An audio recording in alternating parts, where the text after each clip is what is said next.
Hello everyone, कैसे हो सब। Myself Ankit sir, your chemistry mentor from Kota Rajasthan. और बेटा कैसे हो।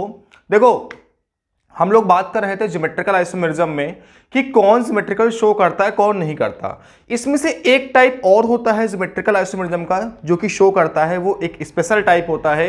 हेडिंग डालो, geometrical isomerism due to allenes. Heading पड़ेगी geometrical isomerism, geometrical isomerism due to allenes. Geometrical isomerism due to allenes. देखो,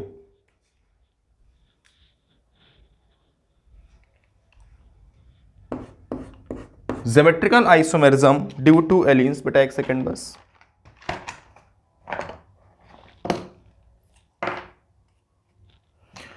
हाँ देखो, एलीन्स का मतलब होता है कि रेगुलर वे में कार्बन डबल बॉन्ड कार्बन हो, मतलब कि अल्टरनेट ना हो। एलीन्स का जो इस अगर हम सिंपल स्ट्रक्चर कहें तो एलीन्स ये होते हैं, मतलब रेगुलर वे में क्या हो, carbon double bond carbon double bond carbon हो। अब बात ये आती है, दो तरह के होते हैं, एक होता है इवन एलीन्स, दूसरा होता है ऑड एलीन्स। देखो, इवन एलीन्स का मतलब होता है कि अगर रेगुलर वे में इस तरीके से 1 3 5 डबल बॉन्ड्स होते हैं तो उसको बोलते हैं ऑड एलीन्स, और अगर 2 4 6 या 8 डबल बॉन्ड होते हैं तो उसको बोलते हैं इवन एलीन्स। जैसे ये 3 डबल बॉन्ड रेगुलर वे में है तो उसको क्या बोलेंगे हम लोग, ये हमारी ऑड एलीन्स है। क्या है हमारी बेटा, ये ऑड एलीन है, ठीक है। और अगर यहीं पर ये होता तो इसे हम क्या बोलते हैं, ये हमारी इवन एलीन है।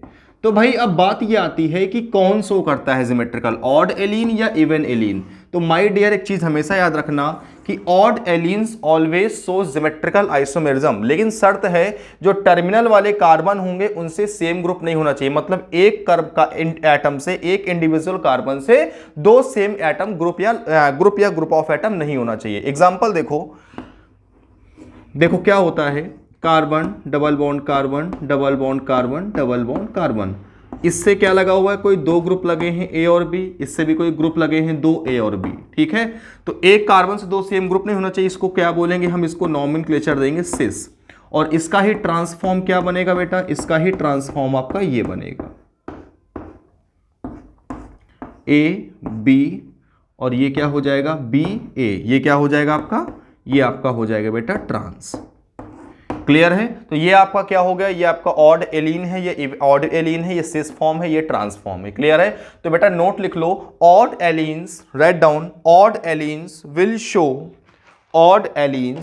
Show geometrical isomerism. All odd allenes will show geometrical isomerism. Clear है बेटा। तो बेटा ऑड एलीन्स जो होते हैं हमारे ज्योमेट्रिकल आइसोमेरिज्म शो करते हैं। अब हम एक इंपॉर्टेंट पार्ट की बात करने जा रहे हैं जहां से क्वेश्चन मैक्सिमम पूछे जाते हैं, वो है आपका नंबर ऑफ ज्योमेट्रिकल आइसोमर्स निकालना। हमने ये सीख लिया कौन ज्योमेट्रिकल देगा बेटा कौन नहीं देगा, लेकिन अब हम ये सीखने जा रहे हैं कि अब जो ज्योमेट्रिकल दे रहा है तो कितने ज्योमेट्रिकल दे रहा है, 1 2 3 कितने दे रहा है और क्या फॉर्मूला होता है। तो राइट डाउन हेडिंग पड़ेगा number of geometrical isomers. Heading पड़ेगा number of geometrical isomers, number of geometrical isomers. भाई देखो, जो हमारा ज्योमेट्रिकल आइसोमर्स होता है बेटा वो किस पर डिपेंड करता है, उसके लिए हमें क्या कैलकुलेट करना पड़ता है। तो ज्योमेट्रिकल आइसोमर्स निकालने के लिए हमको सबसे पहली बात एक कैलकुलेट करनी पड़ती है, वो होता है स्टीरियो सेंटर। क्या होता है आपका, वो होता है हमें कैलकुलेट। सबसे पहले हम क्या कैलकुलेट करते हैं, calculate number of stereo centre, ठीक है, क्या कैलकुलेट करते हैं? Number of stereo centre. अब बात यह आती है कि ज्योमेट्रिकल कैलकुलेट करने के लिए स्टीरियो सेंटर क्या होते हैं। देखो भाई, अगर कार्बन की चेन है तो उस कार्बन की चेन में जो double bond geometrical isomerism show करते हैं या जिन डबल बॉन्ड की वजह से ज्योमेट्रिकल देता है वो कंपाउंड, वो आपके क्या होते हैं? स्टीरियो सेंटर होते हैं। रिंग के केस में क्या करते हैं, अगर 3 कार्बन की रिंग से लेकर 7 कार्बन तक की रिंग है तो उसमें जो हमारे 2 sp3 हाइब्रिडाइज कार्बन जिनसे डिफरेंट ग्रुप लगे होते हैं उनको हम 2 sp3 कार्बन को एक स्टीरियो सेंटर मानते हैं। ठीक है, या फिर उससे ऊपर वाली रिंग में हम डबल बॉन्ड को भी क्या करते हैं? स्टीरियो सेंटर मान के चलते हैं। क्लियर है? तो बेटा स्टीरियो सेंटर की डेफिनेशन लिख देगा, हम क्या कहेंगे कि stereo centre is defined as an atom, right down. Stereo centre मैं बोल दे रहा हूं, stereo centre is defined as an atom और बॉन्ड बेयरिंग ग्रुप, मतलब जो बॉन्ड उस ग्रुप को क्या करता है? बेयर करता है, bearing group of such nature then an interchange of any two group will produce a stereo isomerism, will produce a stereoisomers। मैं रिपीट कर रहा हूं, stereo centre is defined as an atom और bond bearing group of such nature then an interchange of any two group will produce a stereoisomers. जैसे example देखो, CH3CH double bond C CH3H। अगर हम इस वाले कार्बन को से लगे ग्रुप को आपस में इंटरचेंज कर देते हैं तो एक स्टीरियो आइसोमर्स बन जाता है, मतलब वो ज्योमेट्रिकल देने लगता है क्योंकि इस डबल बॉन्ड से जो लगे एक एटम है कार्बन उनसे डिफरेंट ग्रुप लगे हैं। मतलब कहने का है अगर हम इसको रोटेट कर देते हैं इस वाले कार्बन से लगे ग्रुप को तो ये दोनों आपस में एक स्टीरियो आइसोमर्स कहलाएंगे। मतलब ये आपका सिस होगा और ये आपका क्या होगा? ये आपका बेटा ट्रांस कहलाएगा। क्लियर है? ये दोनों आपस में क्या है? एक स्टीरियो आइसोमर्स है, सिस और ट्रांस। जैसे एग्जांपल देखें, अगर हम रिंग के केस की बात करेंगे तो चलो, अगर मैंने कहा ये हमारा क्या है? ये OH है और ये OH है। अब हम क्या करें, इस वाले कार्बन से लगे OH को क्या कर दें? इंटरचेंज कर दें, इसका प्लेन चेंज कर दें। अभी ये कहां? इनसाइड द प्लेन है। अब हम इसको क्या करें? इसका प्लेन चेंज कर दें। इसका प्लेन क्या कर दें बेटा? चेंज कर दें। दोनों OH को हम सेम प्लेन पे ले आए।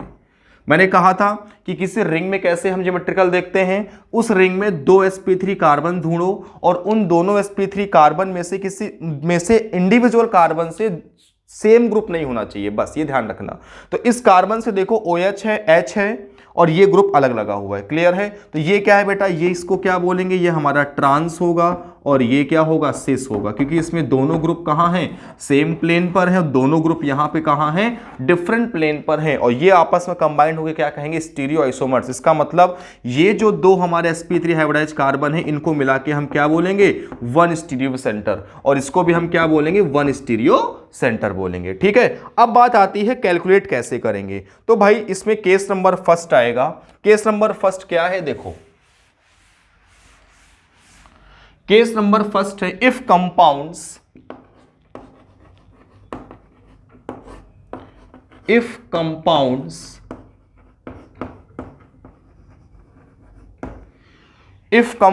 having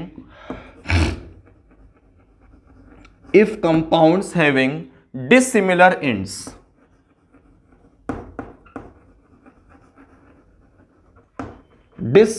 ends, अगर जिस कंपाउंड में हमें ज्योमेट्रिकल आइसोमर्स पता करना है उसमें एंड्स क्या हो? डिसिमिलर हो। एंड्स का मतलब क्या है?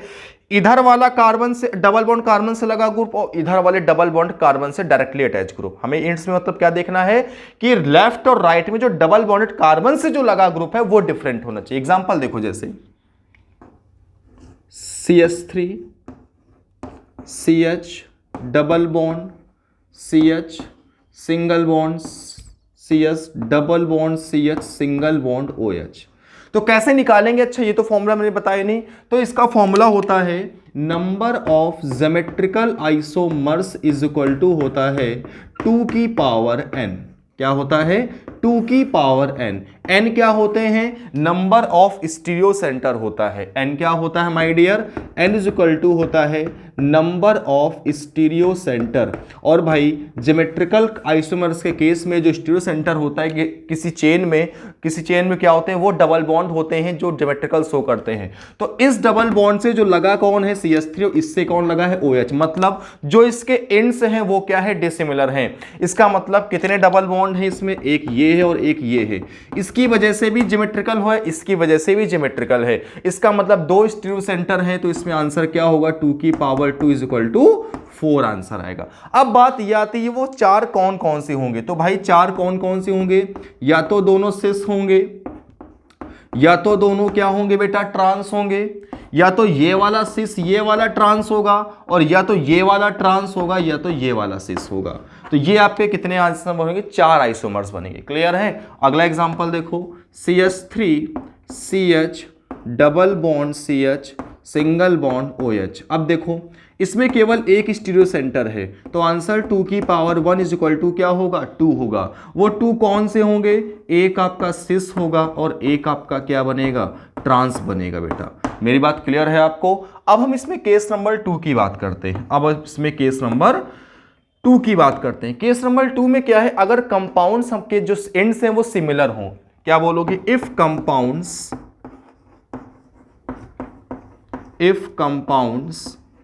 having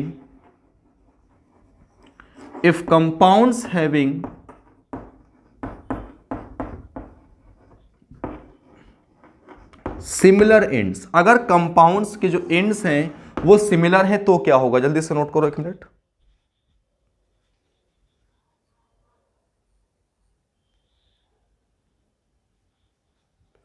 देखो एंड्स सिमिलर होने का मतलब है carbon double bond carbon, single bond carbon double, इससे जो ग्रुप लगा है और इससे जो ग्रुप लगा है दोनों क्या हो, सेम होने चाहिए। देखो कैसे, अच्छा तो इसमें दो केस होते हैं, इसमें दो अंदर केस होते हैं। If number of stereo centre is even, अगर नंबर ऑफ स्टीरियो सेंटर कैसे हैं, इवन है, तो फॉर्मूला होता है 2 की पावर n-1 प्लस 2 की पावर n/2 -1। ठीक है। और दूसरा होता है if number of stereo centre is odd, तो बेटा फॉर्मूला होता है 2 की पावर n-1 प्लस 2 की पावर n-1/2। यहां पर n/2 -1 होता है, यहां पर n-1/2 होता है। अब हम इससे एग्जांपल्स की बात करेंगे, डिटेल में बात करेंगे। आप इसको जल्दी से नोट करो बेटा।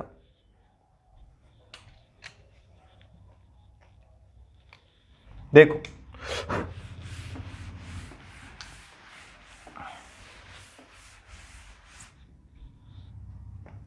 एग्जांपल देखो, CH3 CH double bond CH single bond CH double bond CH single bond CH3। ठीक है। अगला example, CH3 CH double bond CH single bond CH double bond CH single bond CH double bond CH single bond CH2 CH3। ठीक है। Next example, CH3 C double bond C double bond C double bond C single bond CH double bond CH single bond OH। ठीक है। अगला example देखो बेटा,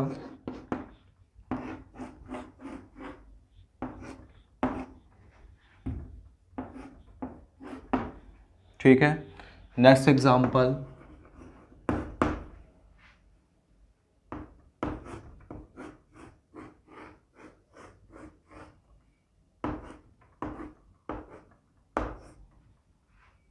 अगला example बेटा,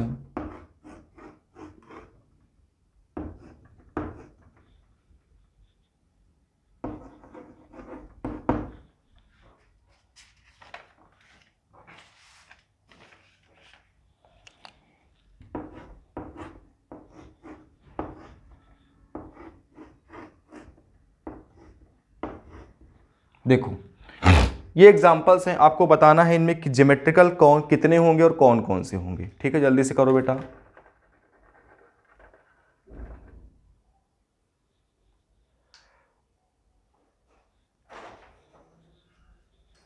देखो इस वाले केस में बात करते हैं। तो इस वाले केस में आप देखो कि इसके जो टर्मिनल ग्रुप्स हैं, किनारे वाले ग्रुप्स जो एंड्स हैं वो सिमिलर हैं। सिमिलर होने के साथ साथ नंबर ऑफ डबल बॉन्ड या स्टीरियो सेंटर कितने हैं, इवन है। तो फॉर्मूला क्या लगेगा, 2 की पावर 2 माइनस 1 प्लस 2 की पावर 2/2 माइनस 1। कितना इसका आंसर आएगा, इसके 3 बनेंगे। क्या बनेंगे, इसके 3 ज्योमेट्रिकल आइसोमर्स बनेंगे बेटा। ठीक है, नेक्स्ट एग्जांपल देखते हैं। देखो इसके जो एंड्स हैं, यहां पर CH3 है डबल बॉन्ड कार्बन से, और यहां डबल बॉन्ड कार्बन से CH2 लगा है, ना कि CH3 लगा है। इसका एंड्स क्या है, डिसिमिलर है। तो यहां पर 1 2 3, 2 की पावर 3, आंसर क्या आ जाएगा बेटा, 8 बनेंगे। कितने बनेंगे, 8। अब यहां बात करते हैं। देखो यहां पर ये हमारा ऑड एलीन है, तो इस पूरे ऑड एक एलीन को हम 1 स्टीरियो सेंटर काउंट करेंगे। क्लियर है। और दूसरा स्टीरियो सेंटर ये होगा। और जो टर्मिनल वाले ग्रुप्स हैं वो कैसे हैं, डिफरेंट हैं। तो क्या लगेगा बेटा, 2 की पावर 2 इज इक्वल टू कितने बनेंगे बेटा, इसके 4 आइसोमर्स बनेंगे। अगला देखो एग्जांपल। देखो ये जो डबल बॉन्ड है, इस डबल बॉन्ड से के कार्बन में से जो 2 हाइड्रोजन सेम है, इसका मतलब इस डबल बॉन्ड की वजह से ज्योमेट्रिकल नहीं देगा, क्योंकि ये डबल बॉन्ड कैसा है, इस डबल बॉन्ड कार्बन से 2 सेम ग्रुप लगे हैं। ठीक है, तो भाई यहां ये तो ज्योमेट्रिकल स्टीरियो पे काउंट नहीं होगा। एक कौन सा होगा, ये होगा, और एक कौन सा होगा, ये होगा। और इसके एंड्स कैसे हैं, डिसिमिलर हैं। भैया फॉर्मूला क्या लगेगा, 2 की power n is equal to 2, sorry 2 की पावर n और n इज इक्वल टू 2 है। कितना आएगा, 4। अब यहां देखो, एक ये डबल बॉन्ड, एक ये, और एक ये वाले डबल बॉन्ड का एक लफड़ा है। इस वाले डबल बॉन्ड में क्या लफड़ा है कि यहां पर से इसे जो ग्रुप लगे हैं 2 सेम लगे हैं इस कार्बन से, और जिस डबल बॉन्डेड कार्बन से 2 सेम ग्रुप लगे होते हैं तो उस डबल बॉन्ड को हम ज्योमेट्रिकल में काउंट नहीं करते। अब मैंने पहले बता चुका हूं कि डबल बॉन्डेड कार्बन में से जो या डबल बॉन्डेड एटम है, उन डबल बॉन्डेड एटम में से किसी भी एक एटम से या दोनों, या किसी भी एक, मतलब किसी दोनों एटम से सेम ग्रुप नहीं होने चाहिए। क्लियर है। तो भाई एक ये स्टीरियो सेंटर हो गया, एक ये हो गया, और एक ये हो गया, और इसके जो टर्मिनल है वो क्या है, डिफरेंट है। तो आंसर कितना आ जाएगा माय डियर, 8 आ जाएगा। अब यहां देखो, एक ये ज्योमेट्रिकल सेंटर हमारा स्टीरियो है, एक ये स्टीरियो है, और इसके जो किनारे वाले ग्रुप लगे हैं कैसे हैं, वो हमारे सेम है, सिमिलर है, और even number of stereo centre है। तो फॉर्मूला 2 की पावर 2 माइनस 1 प्लस 2 की पावर 2/2 माइनस 1, आंसर कितना आ जाएगा, 3 आ जाएगा। आंसर कितना आ जाएगा, 3 आ जाएगा बेटा। क्लियर है। अब यहां देखो, देखो ये रिंग है। रिंग में मैंने क्या बताया था कि 3 कार्बन से लेकर 7 कार्बन तक की रिंग के अंदर हम क्या देखते हैं, 3 से लेकर 7 कार्बन तक की रिंग के अंदर डबल बॉन्ड की वजह से ज्योमेट्रिकल नहीं होता। तो क्या होता है, हम क्या देखते हैं, उस रिंग में 2 sp3 कार्बन ढूंढते हैं, और उन 2 sp3 कार्बन में से दोनों कार्बन से अलग अलग ग्रुप होने चाहिए। मतलब किसी एक कार्बन से 2 सेम ग्रुप नहीं होना चाहिए। उन दोनों कार्बन में से सेम हो सकता है, जैसे एक कार्बन से AB लगा तो उस कार्बन से AB लगा सकता है, लेकिन कि एक कार्बन से AA नहीं लग सकता। तो भाई यहां पर एक ही कार्बन है, वो भी कैसा है, देखो बाकी sp3 है, ये वाला sp2 है, sp2 के साथ साथ इससे डबल बॉन्ड है, तो ये तो गया काम से। केवल एक स्टीरियो सेंटर होगा, कौन सा, ये वाला। इस रिंग में ऐसा कुछ है नहीं कि हर कार्बन से कैसे कैसे 2 सेम ग्रुप हाइड्रोजन लगे हैं। और मैंने बोला है भाई, अगर एक कार्बन से 2 सेम ग्रुप लग गया तो मामला वहीं बिगड़ जाएगा, वो ज्योमेट्रिकल में काउंट नहीं होगा। तो इसका आंसर क्या होगा, 2 की power 1 is equal to 2 answer आएगा। मतलब इसके कितने ज्योमेट्रिकल आइसोमर्स बनेंगे, इसके टोटल 2 ज्योमेट्रिकल आइसोमर्स बनेंगे। नोट डाउन करो बेटा।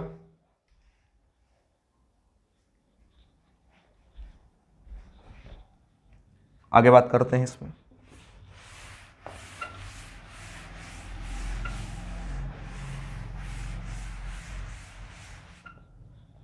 देखो आगे, देखो क्वेश्चन है आपके पास,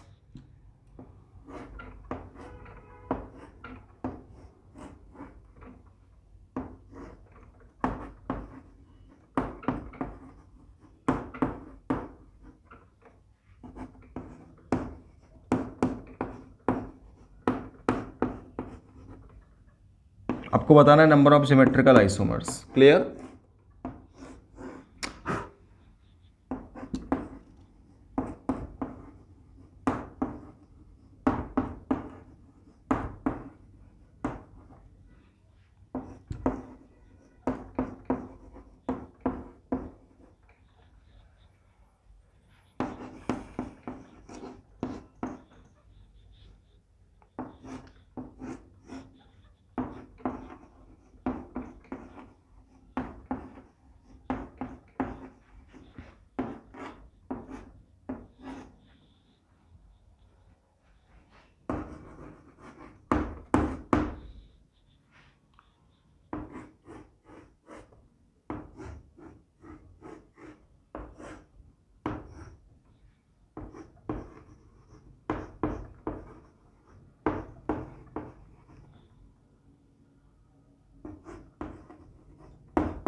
आपको बताना है क्वेश्चंस में कि नंबर ऑफ सिमेट्रिकल आइसोमर्स कितने होंगे। देखो बेटा, ये 6 कार्बन की रिंग है और आपको मैंने पहले बता चुका हूं 6 कार्बन की रिंग हो या 5 की हो या 4 की हो या 3 की हो या 7 की हो, उन रिंग के अंदर डबल बॉन्ड की वजह से सिमेट्रिकल नहीं होता है। ठीक है, तो ये तो स्टीरियो सेंटर होगा ही नहीं।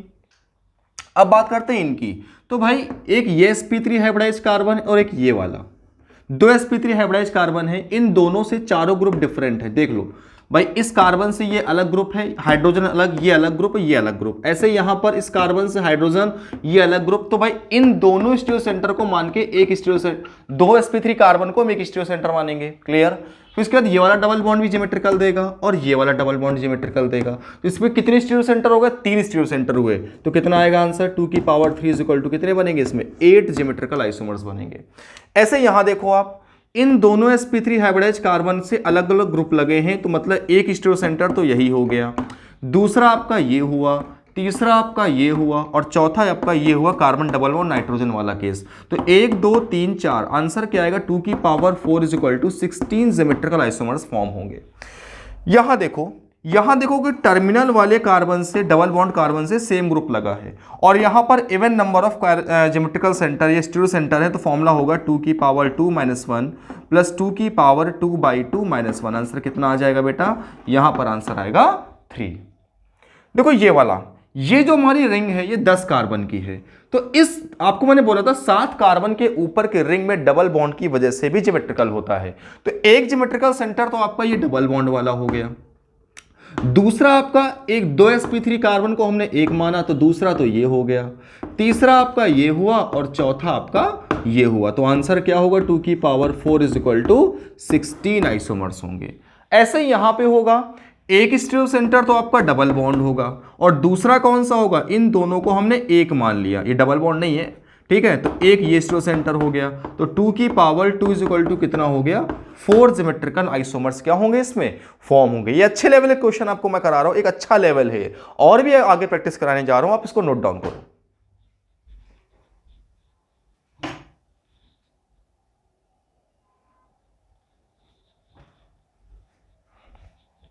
नोट डाउन करो बेटा।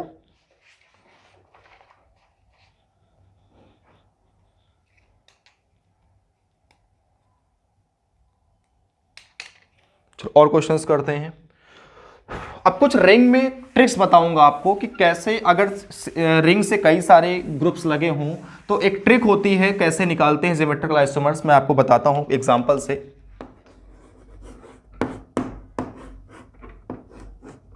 बस ये याद है, 2 sp3 हाइब्रिडाइज्ड कार्बन से जो लगे हुए ग्रुप होते हैं तो उनको हम एक स्टीरियो सेंटर की तरह ट्रीट करते हैं बस।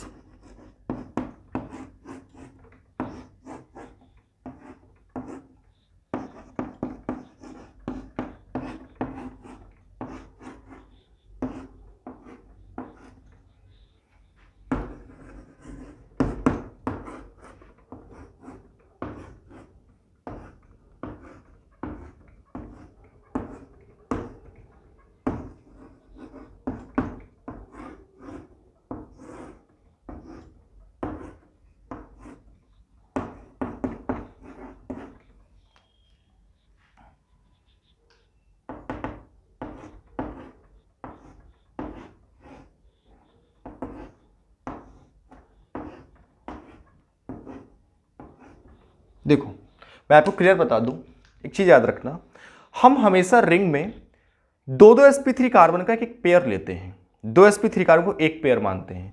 अगर कोई तीसरा है उसका पेयर नहीं बना तो उसको हम छोड़ देते हैं।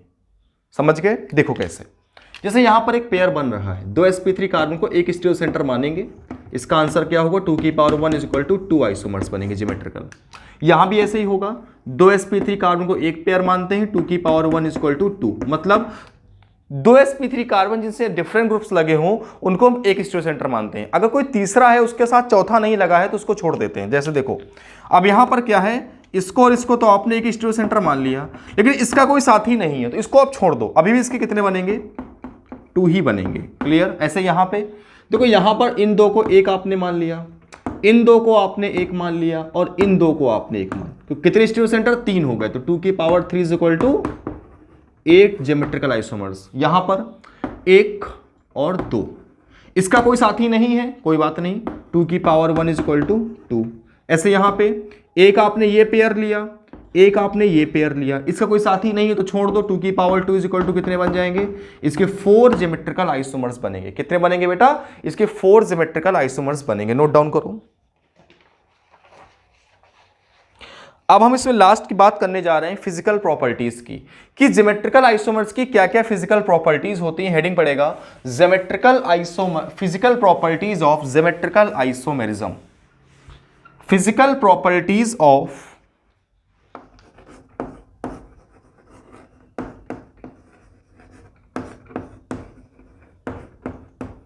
physical properties of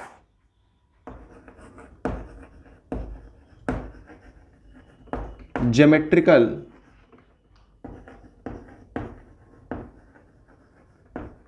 isomerism। Physical properties of geometrical isomerism. कौन कौन सी फिजिकल प्रॉपर्टीज होती हैं बेटा? देखो, आपका बॉइलिंग पॉइंट होता है, ठीक है, आपका मेल्टिंग पॉइंट होता है, ठीक है, आपकी सॉल्युबिलिटी होती है,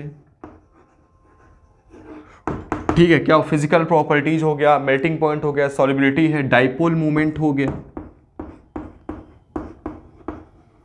ठीक है। तो कैसे देखते हैं हम? देखो, मैं आपको क्लियर बता दूं। देखो, जैसे एग्जांपल है हमारे पास CS3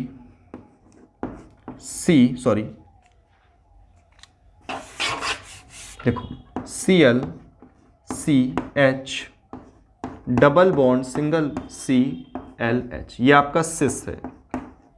क्लियर?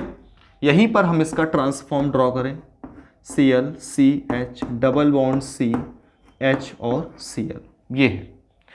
तो बेटा अगर हम बात करें इसका डायपोल मूवमेंट, तो मैं डायपोल मूवमेंट की डायरेक्शन बता दूं, ट्रिक बताता हूं। जो हमारा डायपोल मूवमेंट होता है उसको हम सबसे पहली बात एक म्यू से रिप्रेजेंट करते हैं। ये एक वेक्टर क्वांटिटी होती है, इसके पास मैग्नीट्यूड भी होता है इसका और डायरेक्शन भी होती है इसकी। अब डायरेक्शन कैसी होती है? इसकी डायरेक्शन होती है लीना से मीना। कहां से? लीना से मीना की ओर होती है। लीना से मीना का सिंपल सा मतलब है कि लीस्ट इलेक्ट्रोनेगेटिव एलिमेंट से होती, एटम से होती मोस्ट इलेक्ट्रोनेगेटिव एटम। अगर हम बात करें इस कार्बन और क्लोरीन में, तो ये हमारा मीना है, ये लीना है, तो इसकी डायरेक्शन क्या होगी? ये होगा μ1। ऐसे इसका क्या होगा? μ1। अब कार्बन और हाइड्रोजन की बात करें तो हाइड्रोजन लीना है, कार्बन मीना है, तो भाई हाइड्रोजन से कहां होगी? कार्बन, इसका μ2, क्योंकि बॉन्ड अलग हो गया, ये भी क्या होगा? μ2। कहने का मतलब है जब दो vector single direction same direction में होते हैं तो उनका रिजल्टेंट भी कहां होता है? सेम, उसी डायरेक्शन में जाता है। तो भाई इन दोनों का रिजल्टेंट कहां होगा? कुछ ऊपर होगा μ1 डैश, और इन दोनों का रिजल्टेंट भी ऊपर ही होगा μ2 डैश। तो दोनों क्या हो जाएंगे? जब दो वेक्टर सेम डायरेक्शन में होते हैं तो उनका रिजल्टेंट क्या हो जाता है? ऐड हो जाता है। तो क्या बोलेंगे? μ1 डैश प्लस μ2 डैश। क्या बोलेंगे? μ1 डैश प्लस μ2 डैश। अब यहां पे देखते हैं, अब यहां पर क्या होगा? क्लोरीन से Cl μ1 और क्लोरीन से कार्बन से क्लोरीन μ1, इधर आपका हाइड्रोजन से कार्बन μ2 और ये आपका क्या होगा? μ2। देखो बेटा, जब सेम वेक्टर अपोजिट, जब दो सेम वेक्टर अपोजिट डायरेक्शन में होते हैं तो उनका रिजल्टेंट जीरो हो जाता है। देखो दोनों अपोजिट डायरेक्शन में है तो एक तो ये कट गए, ये भी कट गए, तो इसका नेट रिजल्टेंट कितना आ गया? ये आपका जीरो आ गया। इसका मतलब क्या होगा भाई? डायपोल मोमेंट किसका ज्यादा होगा? सिस का ज्यादा होगा ट्रांस से। मतलब कहने का है कि mu of cis is greater than भैया म्यू ऑफ ट्रांस। समझ गए? Mu of cis is greater than mu of trans. Boiling point जो होता है वो डायरेक्टली होता है बेटा म्यू के, सॉल्युबिलिटी भी डायरेक्टली होता है आपका म्यू के, और मेल्टिंग पॉइंट क्या होता है? इनवर्सली होता है। तो कहने का मतलब इन दोनों की बात करें, अगर इसको हम ए बोलें और इसको बी बोलें, इसको ए और इसको बी बोलें, तो भाई बॉइलिंग पॉइंट किसका ज्यादा हो जाएगा? बॉइलिंग पॉइंट आपका ज्यादा हो जाएगा